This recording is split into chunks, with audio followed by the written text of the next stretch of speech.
This is Sports Talk with Steve Jones, a Seven Mountains Media production, your daily talk show with the voice of Penn State football and men's basketball, featuring interviews with special guests. Now here is your host, Mr. Steve Jones. Steve, how you doing today? Welcome back. Feels good. Feels good to be back.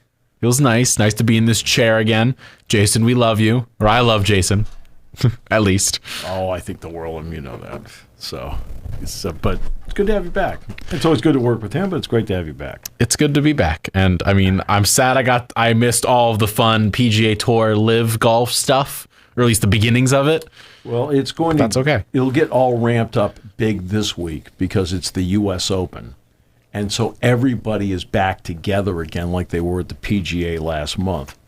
So this will be the first time everybody has been Koepka, Mickelson, Dustin Johnson, Patrick Reed all together. Bryson DeChambeau.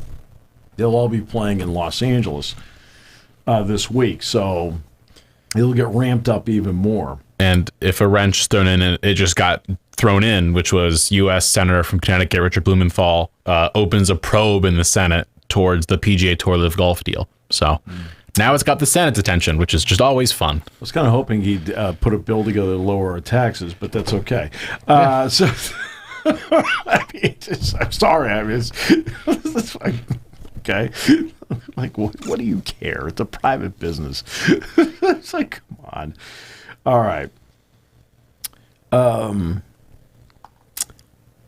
Tonight, Mike Breen will broadcast his 100th finals game. That's a crazy statistic. As you know, I have immense respect for him personally and professionally. And it has not been the greatest year for Mike. I mean, Mike's house burned down last summer before the season. Now, it turned out the Breens were all out of town at the time. But they had a fire out in Long Island, and like, geez. But he's somebody who's done, he's great at his job. He has no ego at all.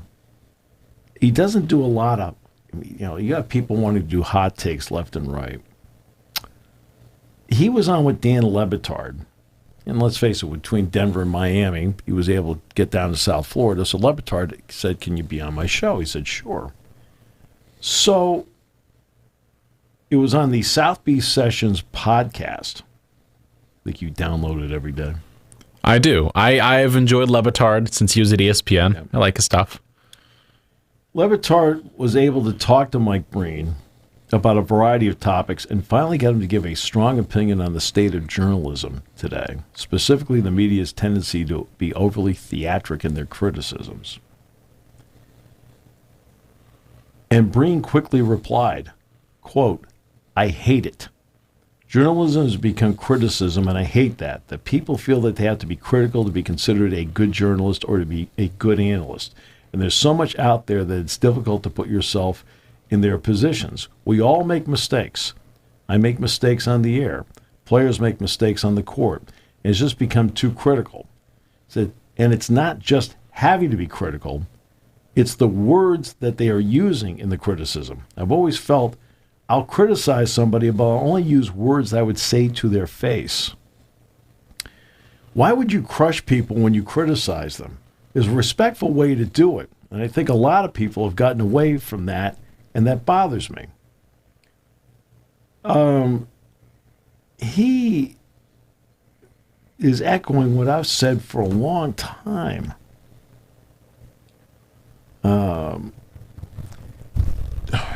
A long time ago, Lanny Fratteri said to me, and Lanny had done the Pirates for 33 years, and I worked parts of 2 football seasons with Lanny. Lanny filled in as the play-by-play announcer. I was the third guy at the time. And we were just talking about the profession, and he said, you know what bothers me? He says, is people think objectivity is being critical, and that's the only definition of it. You can objectively look at something and be positive about it. There are ways of saying things, and I'll give you an example. The Spikes this weekend were playing Frederick, and there's a young man on the team named Cam Buford, good-looking prospect out of Grambling State. First team all SWAC selection. He hit 12 home runs this year, drove in 62, hit 320. Model of consistency. The guy hit 12 home runs as a freshman, hit 12 home runs as a sophomore, hit 12 home runs as a junior. He hit 320 this year, which is 1 point off of his career average, which is 319. That's the kind of level he plays at. But he had a game on Friday night where he not only went 0 for 4, but he struck out 4 times. Okay. Now, obviously, in watching this online, his family is watching this online. They are watching this online. So would it be accurate for me to say he is 0 for 4 in tonight's game and he struck out 4 times? Yes. All right. Instead, I said he's 0 for 4 tonight and has not put the ball in play. Now, that doesn't make the strikeouts any better, but at least it's verbiage that at least makes his family like sit there and feel like he's not getting crushed here. Right? He knows he had a bad night. They know he had a bad night. Do they need me to keep saying he had a bad night? Right?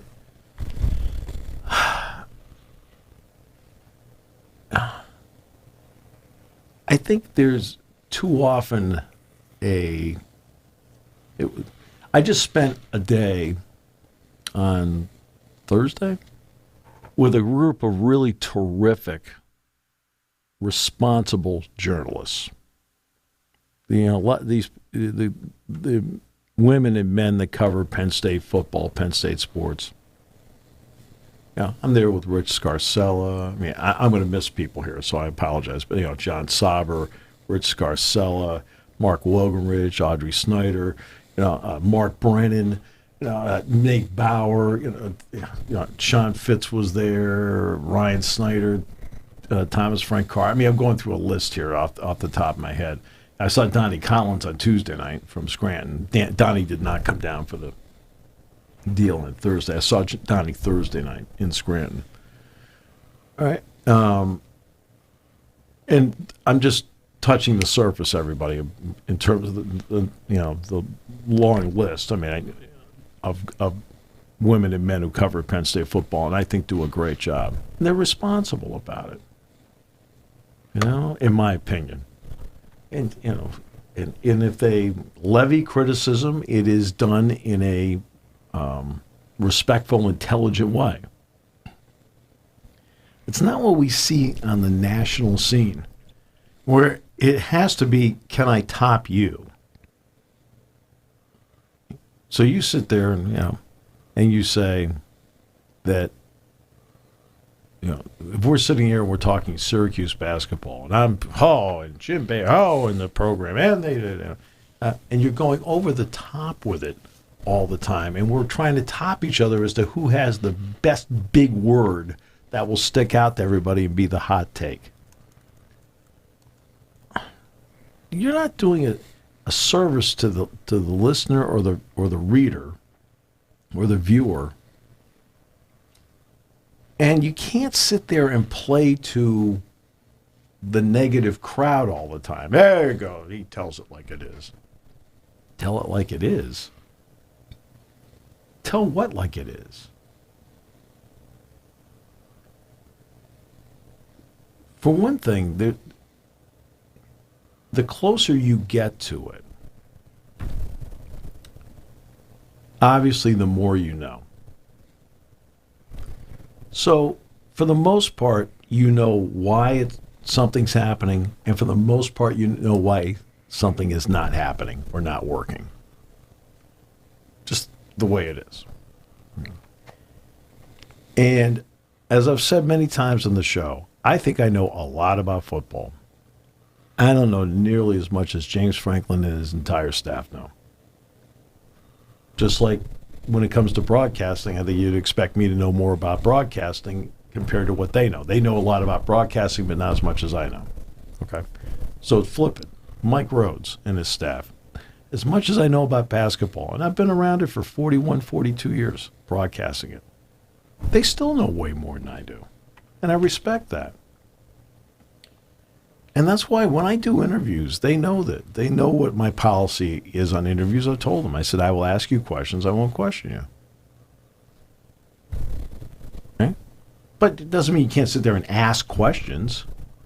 You know, late in the game, you know, what did you want to run late in the game, and why or why not, depending on the situation. Why didn't it pan out? It could have been something they did, an adjustment they made, whatever. I mean, like, little things happen. I'll give you an example. Penn State's playing in the Orange Bowl, 2006, Florida State. Right. Kevin Kelly comes out to attempt a field goal to win the game. And he already missed a couple at this point.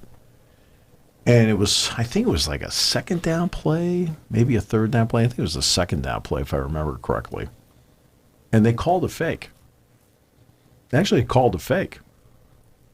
You know, see if they can catch Florida State, because they had missed a couple. Well, it turned out Florida State, the one guy they needed to stay in the same spot up front, moved. And so Gander looked back at him and said, hey, we're kicking. And they kicked it. Now, that's a subtle little thing, for example. Like, they did something which then took you out of the play, and you then did something else. And, oh, by the way, you won the game with it. I mean, it won the game. But the fans would never have known that. You don't, okay? And I remember when Sam Ficken struggled so much at the beginning of the 2012 season. The same Sam Ficken who's kicked in the NFL with the Rams, the Jets, and everybody. The same Sam Ficken that won the game in Ireland in the last kick. The same Sam Ficken who won the Pinstripe Bowl. Right? 2012, he went down to Virginia. He missed a series of field goals. And again, the Penn State journalism corps, fair, to the point, took care of what they were supposed to take care of. But because of social media, he got crushed. He got crushed by people on social media. He got threats on social media. Really? Is that where we've become? I don't know what Sam was at the time. Was he 19, 20? He wasn't even supposed to be the kicker that year. Anthony Farrell was supposed to be the kicker, and he transferred to Texas. All right? And I get, when it comes to the criticism, there are ways of saying, hey, look, they aren't playing well. All you have to do is say they're not playing well. Okay? Guess what? They're all much better than we are. Like, not a little bit, like way better. And I respect that. Now, do some women or men work harder than others? Sure.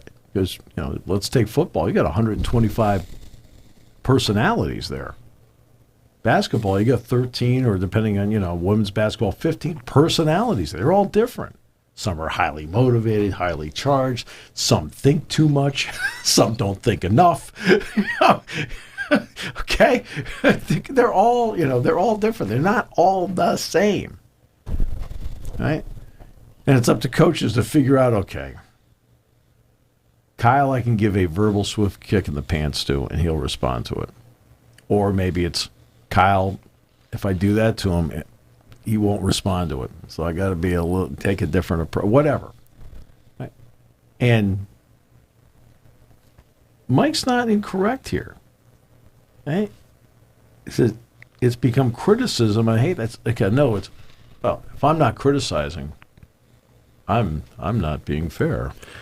Well, I want to hear your response to it, because I really am anxious to hear what you have to say. I've done all the talking here. Well, as someone who grew up, 15 minutes from ESPN. I grew up family friends with Chris Berman. He went to my temple.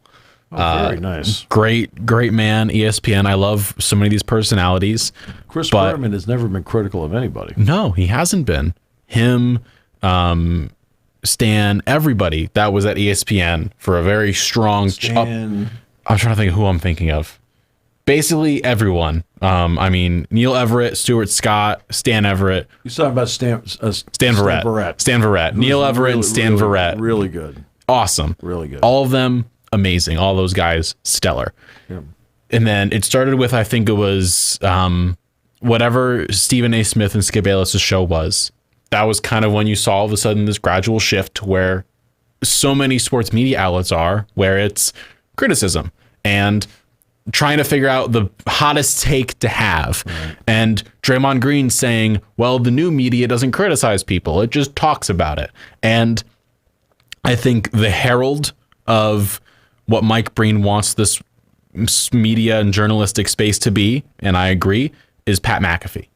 I think McAfee, how he has run his platform for the past, I think it's been 4 or 5 years he's had his show, and he's now got this 5-year, $85 million ESPN deal, not chump change.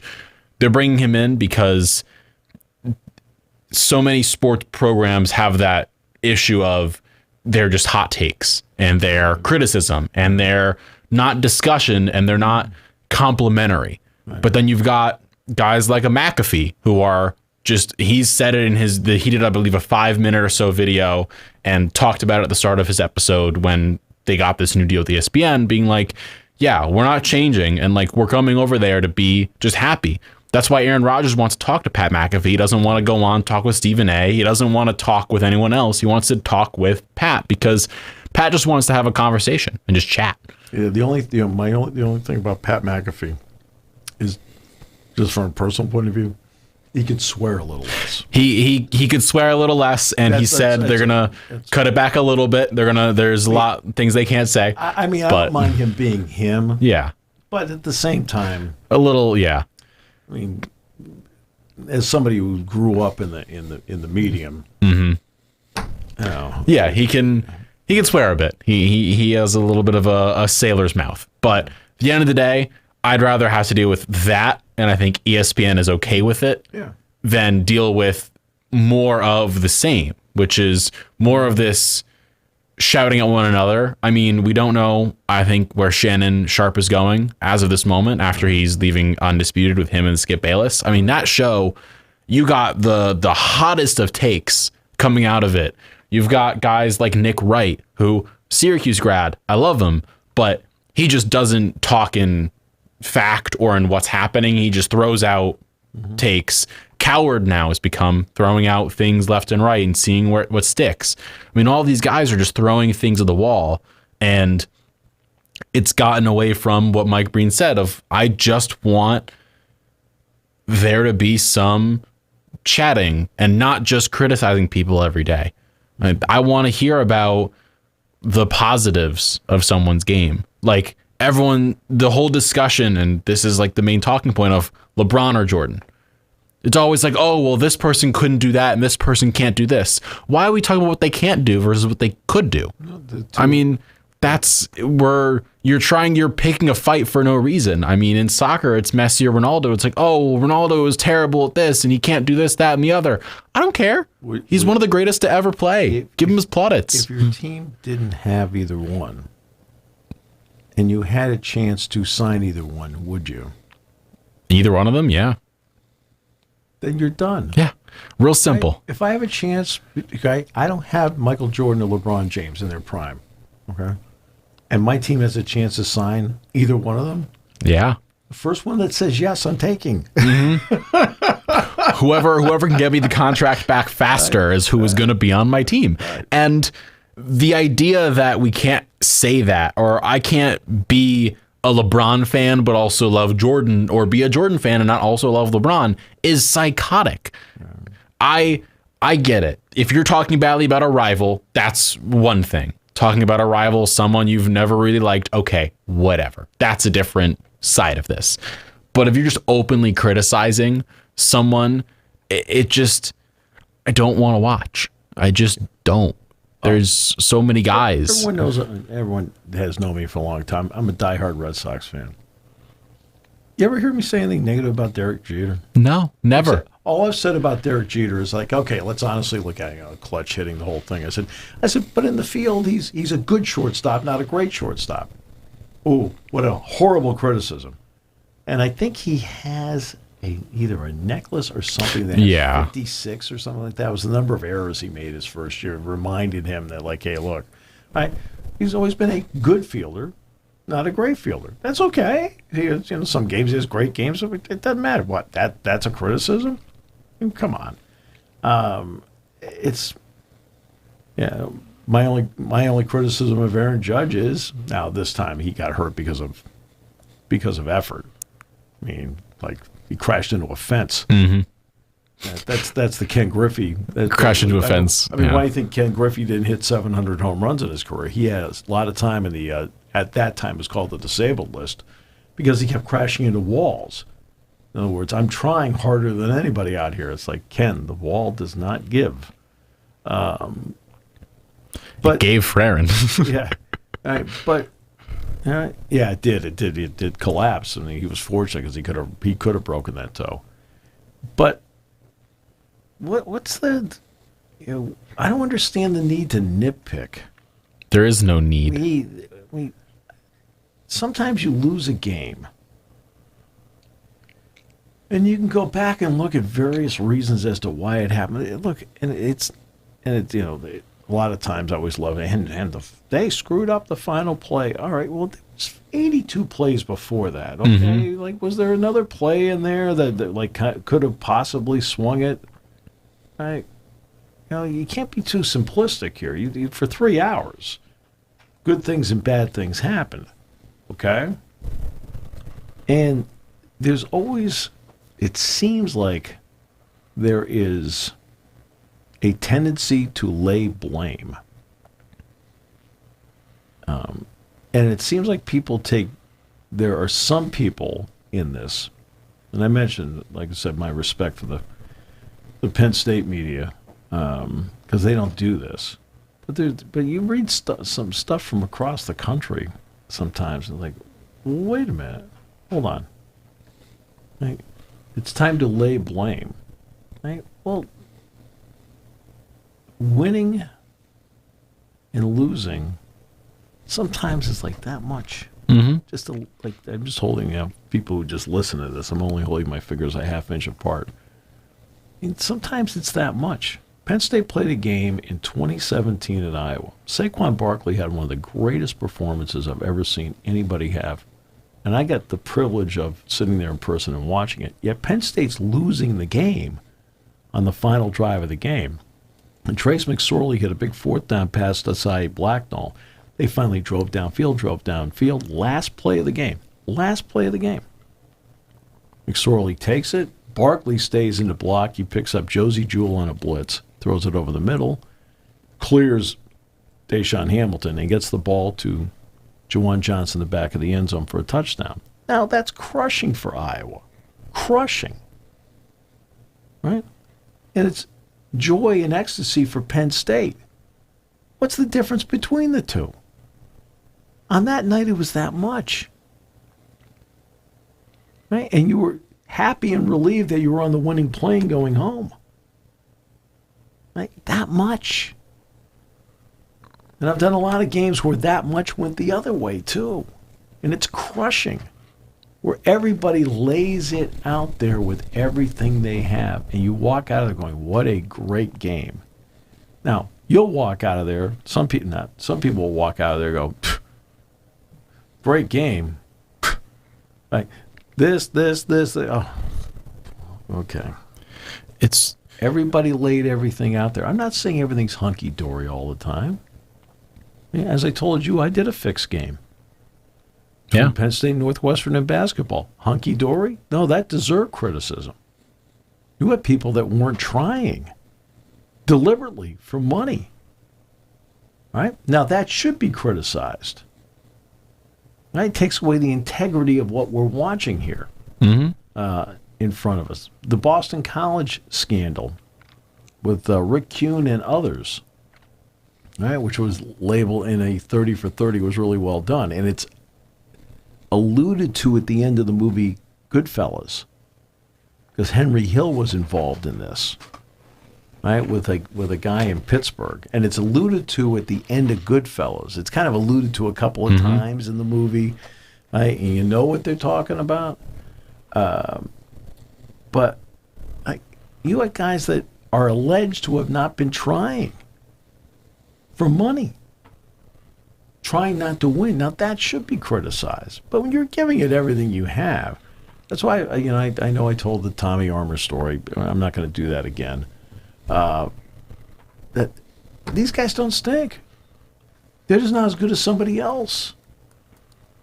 I mean, Novak Djokovic won his 23rd Grand Slam title yesterday at the French Open, and he won with complete ease. Did the other guy stink? He got to the finals. He got to the finals. Did he stink? Right? He ran into somebody who was better, and he didn't have his best day. Okay. Stuff happens. Rory McIlroy did not win the Canadian Open yesterday. Taylor did. Right? He rolled in a 72-foot putt for eagle to beat Tommy Fleetwood. Fleetwood has had success in Europe, but he's never won a tournament in North America. Okay. Is he a bum? No. Right? Clutch? Well, maybe he doesn't have the clutch gene. I always love that. Doesn't have the clutch gene. The guy rolled in a 72-foot putt. I told you that I was at the University of Indiana. The Indiana University golf course. 2-3 weeks ago. Mm-hmm. Right, and I rolled in a 60-foot putt.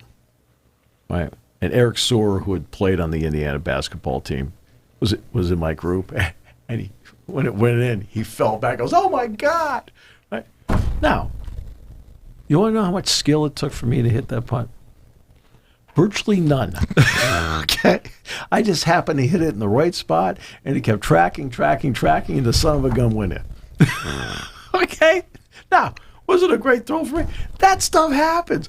Oh, I rolled that putt in. It's the clutch gene. What are you, nuts? Okay, he slides it 2 inches to the right. He goes 15 feet past the hole. Mm-hmm. Okay. What, is Fleetwood bad? No. Right? I mean, TCU gets crushed by Georgia in the national championship game. Crushed. Georgia's a great college football team. Great college football team. Is TCU less than really, really good? Last I checked, they had lost one game all year coming in. Mm-hmm. And won their semifinal game over Michigan and played really well. Can't be that bad.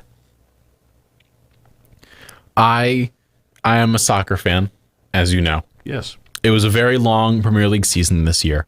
It's done now, right? It is done. It finished up. Man City finally, they won. They won the Champions League. They won the treble. They won the triple which is crown. big. The triple crown of Europe. Yeah, the treble is not something done often. They did it. You all are shocked I even know any of this. I'm happily surprised. But this year in the Premier League, Man City won with 89 points. Right. Their last 3 games, they basically threw it away because they were like, we don't care. We already won the title. We're set. So let's add those extra 5 points on. They would finish with 94 points on the season. Can you tell me how many teams in Premier League history have finished with above 94 points? I'm going to say none. Believe the total is 5. Okay. 5. Would Man U be one of them? Man U, I don't believe would be one of them now. Is Liverpool one? Liverpool is one. So 5 total teams ever. Shocked I even know. I am shocked you knew. Arsenal. Liverpool have done it twice. Manchester City have done it twice. And then Chelsea did it once. 5 total teams have ever finished with above 94 points. Right. So let's say Man City had hit that mark, which they were expected to. Arsenal, my team, were in the lead of the league up until about 9 matches to go, and then we kind of let it slip. And so many people still are like, oh, Arsenal bottled the league. They threw it away. It was theirs. They are a terrible team. They aren't championship worthy. They're not the best in the league, not even close.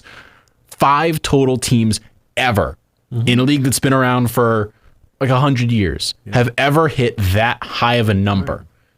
And you're saying that they had a terrible season? They finished with 84 points, which in some years would have won you a title, possibly. I know. It's people believe sports are black and white. Yeah. And that's just not what it is. It's the whole, like you didn't win a championship, you're awful. You're a terrible player. Is Damian Lillard a bad player because he's never won a championship? No. No, he's not. No. Are Arsenal terrible because they only hit 84 points this year? Is Charles Barkley bad? No. No. Just golf game bad? Maybe. But Well, he'll admit that. he'll admit it. But it's like it's not black and white. And anyone who believes it is needs to get a bit of a reality check. I mean, you've got maybe 10, like, it's so tough to hit the highest level. Think about it. To win the Premier League, you've got 11 players on the field, you've got 7 on the bench, and you've got, let's say, 5 to 10 extras that are there around the squad. You've got, let's say, a 23-man squad. Refer to them as them. Them. 23 players from Manchester City. Right. Plus their coaches and whoever else. Right. And they went and won the biggest league in the world, the highest spending league in the world. Sure. They won the local cup, the FA Cup, and they won the biggest competition in soccer in terms of club competition. Right. They won all 3 of them. Right. 23 players. Right. That's what won them that. Is any other team bad because they didn't win it? No. To get to the highest level and to do that, like, there's only so many people who get there, ever. To say this person is terrible because they never did that, a lot of it's luck. A lot of it is the right thing happens. The right people get injured here and there. I mean, Leicester City won a title, and their team was great that year, but they had a lot of luck fall their way. A lot of teams had injuries. I remember, I watched. Yeah, it was a crazy season of people getting hurt and people, like, teams just having off years and whatever, and the perfect storm has to happen for you to win a title. After being relegated for years. So you're relegated for years. The perfect storm has to happen. That is just how it works in sports. Sure. Like, there is no perfect season. There is the perfect storm that gets you to the title, but it's all got to go your way. So for people for journalists to criticize people and think it's black and white, it's not. Everything in sports is gray. There is no black and white answer. There is no who's the greatest. That's an opinion. Right. Sure. Yeah. People forget the Colorado Avalanche, of course, won the Stanley Cup last year. Mm-hmm. I think it was like 3 or 4 years before that. They had the worst record in the NHL. Mm-hmm. Okay.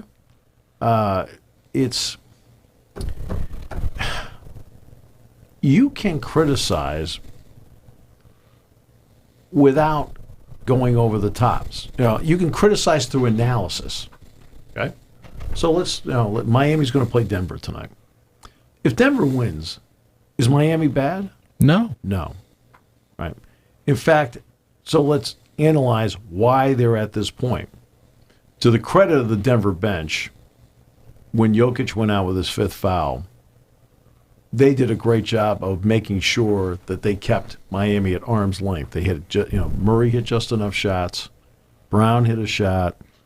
Right. They did some really good things on the floor to keep Miami at bay. And it goes back to what I've talked about in this run.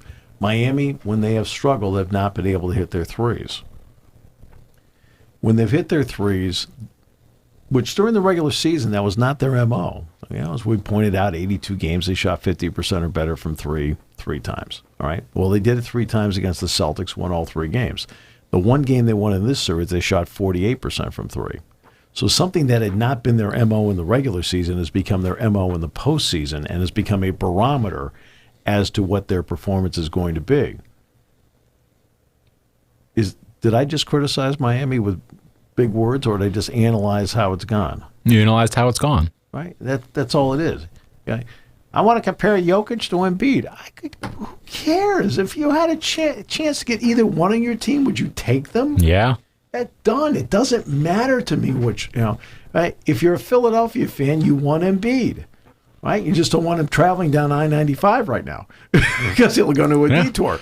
Right? He's not going to go anywhere on I-95. He's not going anywhere on I-95. It's right? And if you have a chance to get Jokic, you take him. Mm-hmm. Jaylen Brown had a terrible series. He was awful against Miami. Would you take Jaylen Brown on your team? Yes. Did he have a bad shooting series? Yeah. He had a bad series. Happens. He's still one of the best in the league. He's still an NBA player about to get paid $50 million a season. It happens. Okay? It happens. Yeah. Right?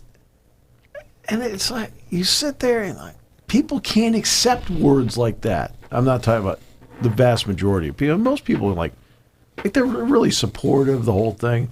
But it's like, I was just talking about the Spikes at one point. It's the same thing with Penn State football and basketball for me. Right? Their parents listen to these games. What do you want me to say about it? Okay, guy goes over the middle, drops the ball. What do you say? He dropped the ball. Or he should have caught it. Now, do you sit there and belabor it for the next 10 minutes? You go to the next play. Right? How much more do you need to say? Jack, you should have had that one. Right? Boom! Jack then says, you're absolutely right. Okay. Right? Well, guess who's the first person who thinks he should have had it? The guy that dropped it. Mm-hmm. The amount of times you'll see teams go 10-2 or something. You'll be like, oh, they had a terrible season. They had 2 losses. Those 2 losses were by combined 2 or 3 points. Right. And then you're like, oh, they had a terrible season because they had 2 losses. No, they lost 2 very close games. It is what it is. They still competed. They still did more than I can't compete. I can't play out there. And if you told me to guard Terry McLaurin, he would have 7,000 yards in a game. No, I did a couple Terry McLaurin games at Ohio State. You'd have a shot. No, I'm just kidding. I'd have a shot at what? Maybe keeping under maybe keeping under 6,000 yards in a game, something like that. He might do maybe a cartwheel going by. Hey, okay. He might just walk. He might truly just walk. Just for entertainment purposes, I'm going to start out. I'm going to do a couple cartwheels. Then I'm going to run the route. I know, but that's the way you know. And I know I'm bringing it back to soccer again. There's nothing wrong with that. We can talk about that. Liverpool in 2018-19. This was considered one of the best seasons of soccer ever. Phenomenal. Yep. Liverpool had 97 points. Yep, phenomenal. The 4th highest total ever. Right. 3 teams only ever beat them. Liverpool ended up doing it 2 years later in 1920 with 99 points. Manchester City, the year prior, had 100 points. The only team to ever hit that mark, which is crazy. One more team did it. Man City in 2018-19 got 98 points. Right. Was Liverpool's season a bad season because they hit 97 of a possible 100 and something points, and they were the 4th highest point total season in the league history, but they only were 4th because someone came 3rd that year? They didn't have a bad season. They just got beaten by a singular point in one of the greatest seasons ever. It's crazy to see so many people just openly criticizing. And I think that a part of this and the reason why First Take and all these shows have gone up is also social media. And this is in money. Gambling. Gambling is playing a role here, Kyle. Mm-hmm. I felt that from day one. Look, it's your money. You can do anything you want with it. Okay, so I have no problem. You want to go out and you want to lay 1,000 on a game here or a prop bet 100 here, whatever it may be. It's your money. You can do whatever you want. Right? But then to sit there and crucify somebody who lost you money, excuse me, over here in the back, you made the bet. Okay, you placed the bet. Now remember, the other person on the other team is trying to beat you. Mm-hmm. Okay, this is not a shell drill. Okay? I'll watch football practice or basketball practice, and it'll be 5 on none, or it'll be just the offense 11 on none. It'll be bang, bang, bang, and I'll say to Jackson, it just seems easier this way. And they're just doing it because they're trying to run plays. That way, hey, you go here, you got to be at this spot. I mean, that's the reason they do it. But the running joke is, boy, it seems a lot easier this way. Hey, you go in practice. What do you think they're doing in practice? What do you think the scout team's doing in practice? Trying to mimic the other team. You think those guys are busting their tail to kind of show the coaches they should be over on the other side? Yeah. Yeah. Darn right they are. And do some guys get themselves over to the other side because of practice performance? Yep. Seen it happen many times. Many times. Or suddenly you're looking around saying, hey, dude deserves a shot to be over there. And they make it. Okay? That's why every day's open competition. Right? So even in practice, you have people trying to defeat you. When nobody's watching except the coaches and a lot of video. And I appreciate the hard work everybody puts in. Again, and the support of the fans is phenomenal. Premier League, how many sellouts are there in the Premier League? Oh, it's dozens of these games. Every time I look at something on TV, it looks like the place is filled. Beaver Stadium, 107 to 110,000 filled. I mean, it's the last thing I said in my speech at Scranton on Thursday night. I said, I want to talk about you. I mean, all the effort they take to get there, week after week after week. And I went through the whole scenario. You've heard me do the scenario before. But it's how I feel about it. Now, so the fans are great. The ultra criticism, and I think part of media criticism that feeds into it, you're trying to feed a certain segment. Right? Some of it does deal with gambling because it's now become personal. It's your money. And there's some people that can't, not everybody, but there's some people that link your performance to the fact that you lost and you're mad at them. Excuse me, be mad at yourself. You placed the bet. Mm-hmm. Okay? And one other thing, I didn't apologize for cutting you off there. Go for it. Is that as somebody who's never gambled a dime in his life, I don't care what the point spread is. I never have. Now, do I? I would say, do I know what the point spread is? I'd say half the time I do, only because in part because somebody mentions it to me. What is it today? 5 or 6? Right? I'll have somebody mention it to me. I'm like, oh, I don't know. I guess because all I've cared about is who wins and who loses. I've never considered margin. I mean, when Penn State came back to beat Maryland in basketball, and Cam Winter was able to get that putback off the Seth Lundy miss, and they won it at the buzzer.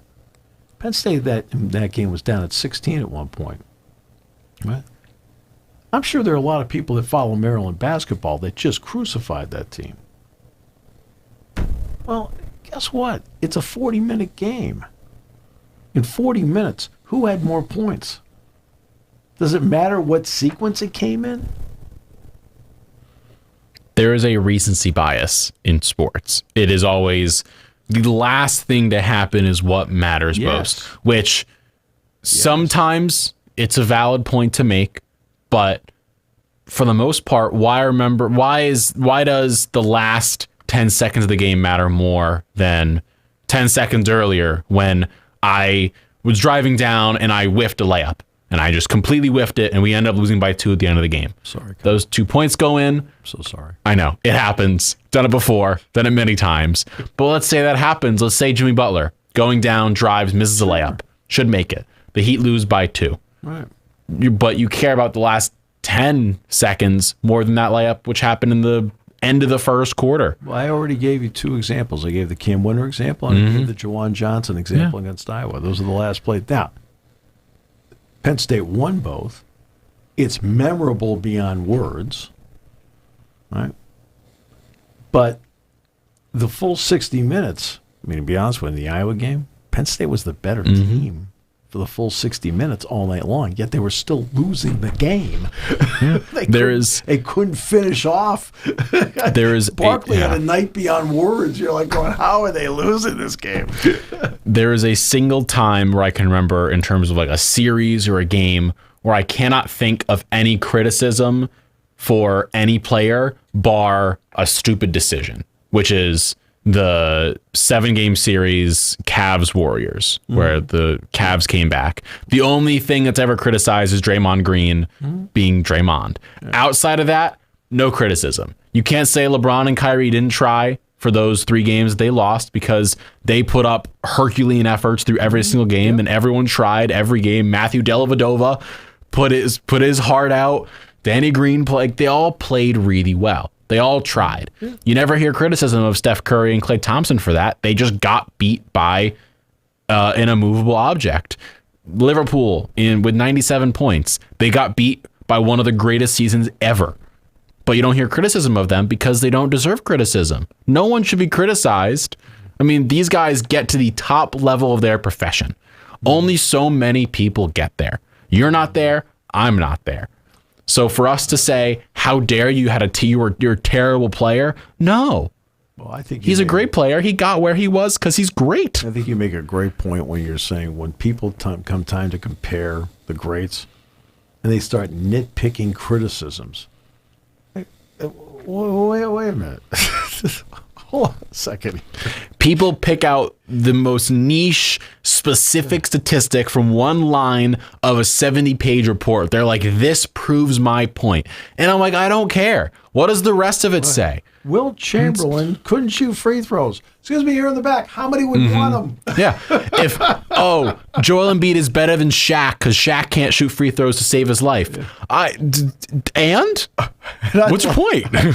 If you gave me a choice between the two, I'd take either one. Yeah. If I was going in a free throw competition, I wouldn't take Shaq. I mean, I was asked the other day in an interview to name some of the greatest players in the history of Penn State football. I said the list is astronomical. It's triple digits. I said,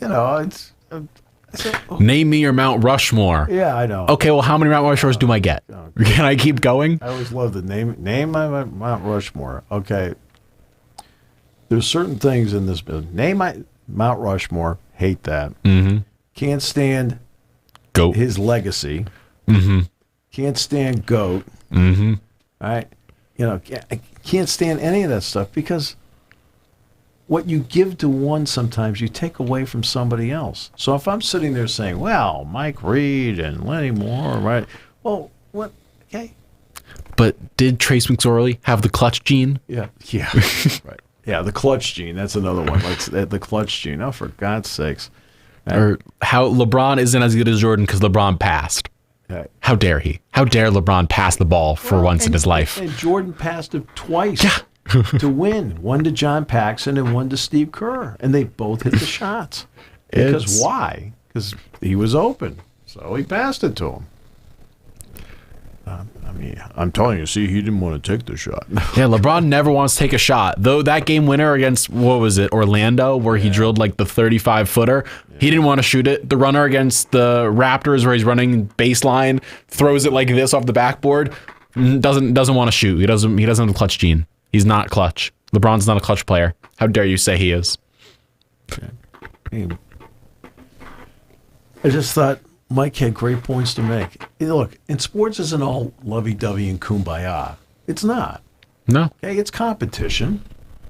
Right? But there's a way to talk about competition. Right? And if somebody is out there and not giving a full effort, that person should be criticized. It should be. Because you, the paying public, deserve a full effort. But there's sometimes you're giving it everything you have, and guess what? It turns out that on this particular day, you're the plow horse against the thoroughbreds. It's just you're sweating it as much as the thoroughbred is. It's just on this particular day, you can't get yourself out of the mud. That happens with everybody. No one's perfect. It's funny because in the staff meeting, Jerry Valeri said he was. All right, well, that's just a different topic, different day. Different topic, different day. Thanks for joining us. And of course, thanks for tuning in to Sports Talk with Steve Jones, a Seven Mountains Media production. Check back daily for all the latest sports news and analysis with the voice of Penn State